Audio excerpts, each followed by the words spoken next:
Mengerikan, banyak tumbal. Inilah sejarah gaib Tanah Jawa, dari Aji Saka ke Sunan Kalijaga. Assalamualaikum warahmatullahi wabarakatuh. Jangan lupa untuk like, subscribe dan komentarnya.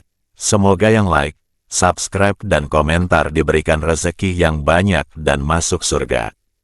Tolong bisa nonton sampai selesai biar tidak ada salah paham. Di atas Tanah Jawa, ada rahasia gelap yang tak banyak orang tahu. Sejarah gelap tersebut bisa terdengar mengerikan karena banyaknya tumbal. Inilah sejarah gaib Tanah Jawa. Dari Aji Saka ke Sunan Kalijaga. Dari Aji Saka ke Sunan Kalijaga. Bahkan sebelum zaman Aji Saka, banyak tumbal berserakan memenuhi sejarah gaib Tanah Jawa. Sejarah Pulau Jawa benar-benar masih menjadi misteri. Pasalnya tanah ini belum diketahui keberadaannya sampai didatangi peziarah China pada abad 5 Masehi. C.W. Leadbeater menyebutkan, kalau 2000 tahun sebelum Masehi, Pulau Jawa sudah menjadi bagian bangsa Atlantis. Namun ketika Atlantis runtuh, Jawa pun menjadi negeri yang terpisah dari induknya. Tatkala berada di bawah kekuasaan bangsa Atlantis inilah, ajaran gaib hitam mulai diajarkan kepada warga setempat. Maka pengaruh aliran hitam itu menjalar kuat dalam tradisi serta merusak struktur masyarakat zaman itu. Pada zaman kuno itu, mereka menyembah dewa bengis yang selalu menuntut tumbal nyawa. Diceritakan pula, pada zaman itu, mereka diperintah oleh raja yang merangkap imam agung dari aliran hitam itu. Sang raja percaya, bila praktik mengorbankan nyawa dilakukan setiap hari, maka daerah kekuasaannya bisa selamat dari kepunahan.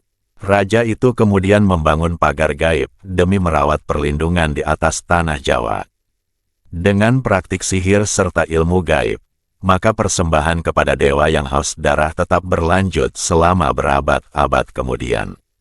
Agar tujuan itu terwujud, mereka menciptakan mantra untuk memelihara agar ilmu hitam ini bertahan.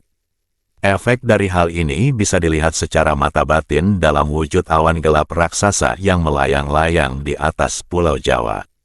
Ganjilnya, awan hitam ini seolah-olah terpaut pada titik-titik tertentu, tidak terseret angin sehingga masih menetap di tempat awalnya. Lokasi awan hitam ini sengaja ditempatkan oleh raja terdahulu di dekat kawah-kawah gunung berapi aktif. Pasalnya, area ini kerap dihuni pelbagai jenis makhluk halus. Nah, makhluk gaib inilah yang siap menerima perintah dari sang raja. Syahdan, tahun 1200 sebelum Masehi, Pulau Jawa diinvasi secara damai oleh Raja Vaivasvata Manu yang membawa agama Hindu. Seiring bergulirnya waktu, kekuasaan pendatang Hindu ini meningkat signifikan sehingga menjadi komunitas yang dominan. Namun demikian, kendati agama Hindu sudah diterima banyak kalangan, tapi praktik ilmu gaib masih tetap berlangsung di atas Tanah Jawa. Menyaksikan hal tersebut, Raja Vaivasvata pun membuat ekspedisi untuk menangkal pengaruh negatif dari aliran yang sudah mendarah daging di Tanah Jawa.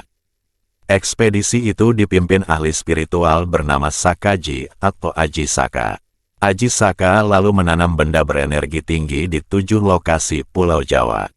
Aji Saka memilih perbukitan yang mengarah ke Sungai Progo, tempat yang berjarak dekat sekali dengan titik Pulau Jawa. Tumbal Aji Saka untuk memusnahkan kekuatan hitam itu bertahan selama ratusan tahun. Sampai suatu ketika tiba, di mana jin kembali memegang kekuasaan. Hujan darah terjadi di mana saja, bencana ganas merajalela. Inilah zaman di mana ilmu gaib berkembang biak di atas Jawa seperti kejawen, klinik, dan ilmu kebatinan. Pada abad ke-13 tibalah Syekh Subakir, seorang ulama utusan Kesultanan Turki Utsmaniyah ke Tanah Jawa. Syekh Subakir merupakan ulama besar yang bertugas menumpas pengaruh negatif ilmu gaib di Pulau Jawa, serta menjadi salah satu tokoh penyebar Islam Nusantara. Syekh Subakir membawa batu hitam dari daratan Arab yang sudah dirajah. Lalu dengan karomah yang ia punya, batu hitam bernama Raja Haji Kalacakra itu dipasang di tengah-tengah tanah Jawa. yakni di Puncak Tidar, Magelang. Pasalnya Gunung Tidar diyakini sebagai titik sentral atau paku tanah Pulau Jawa. Alhasil, kekuatan negatif Pulau Jawa bisa ditangkal. Inilah masa ketika ilmu kebatinan semakin berkembang menjadi beberapa cabang. Semisal ketabiban, kesaktian, kanuragan, kewaskitaan, kekebalan, pengasihan, termasuk pula tenaga dalam. Lantas setelah Syekh Subakir memberi pagar gaib terhadap ilmu hitam, ikhtiarnya lalu dilanjutkan oleh para wali songo. Salah satu yang tersohor adalah Sunan Kalijaga. Demikian sejarah hitam dari Pulau Jawa. Meskipun begitu, ini hanya sebuah versi yang bisa benar bisa pula keliru. Wallahu alam. Wassalamualaikum warahmatullahi wabarakatuh.